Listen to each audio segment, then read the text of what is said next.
Hello guys, get ready with me! For today's video, ang gusto kong makeup ngayon ay Korean makeup, yung may pagka K-pop yung dating, ganun. Nagmo-moisturize tayo, concealer tayo. Gusto ko sanang mag-foundation, but I realized na Korean makeup pala yung gagawin natin, kaya mag-caution na lang tayo. Mga Korean, mostly hindi sila nagpa-powder eh. So make sure guys na dapat curl na curl yung ating eyebrow, ang ating eyelash. Bago muna tayo mag-mascara, mag-eyeshadow muna tayo. Orange lang. Tapos after nyan, mag-mascara na tayo. Yung ganyan, yun. Ayan. Diba yung kitang-kita talaga yung ating eyelashes. And then after that, mag-eyeliner tayo. Mawawala pa ba yung eyeliner sa K-pop makeup? Guys, yung simple lang na eyeliner yung ating i-achieve.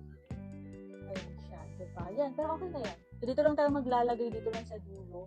Dito tayo maglalagay ng eyeliner. Dito guys, dito ako nahihirapan sa sa eyebrow kasi yung kilay nila maninipis. Ang kapal ng aking kilay eh. So, ang gagawin na lang natin ay mag-eyebrow mascara na lang tayo para hindi siya medyo kumapal.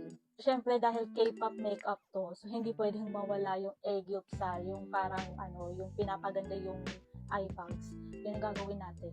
Kuha muna kayo ng manipis, as in manipis na brush. Kukuha tayo ng light brown lang. Kasi ilalagay natin siya dito sa ating ganito yung posisyon ng mata ninyo. Kung maglalagay kayo ng ganyan. Para magkaroon lang ng illusion na, oy, ito yung eye bags natin. Confident sila na may eye bags sila. I-extend lang natin. Ay, konti lang guys, kasi baka hindi na siya papuntang di ba papagandahin natin yung eye bags natin.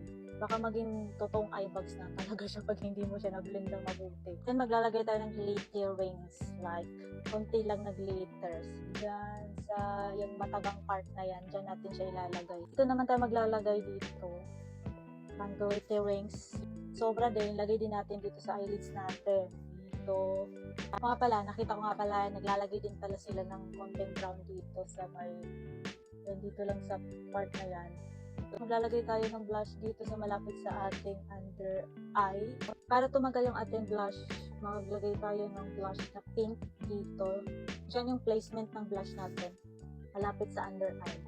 Tapos simple lang yung ating lipstick. So dapat soft lang yung lipstick natin. Lagay tayo ng konting red dito.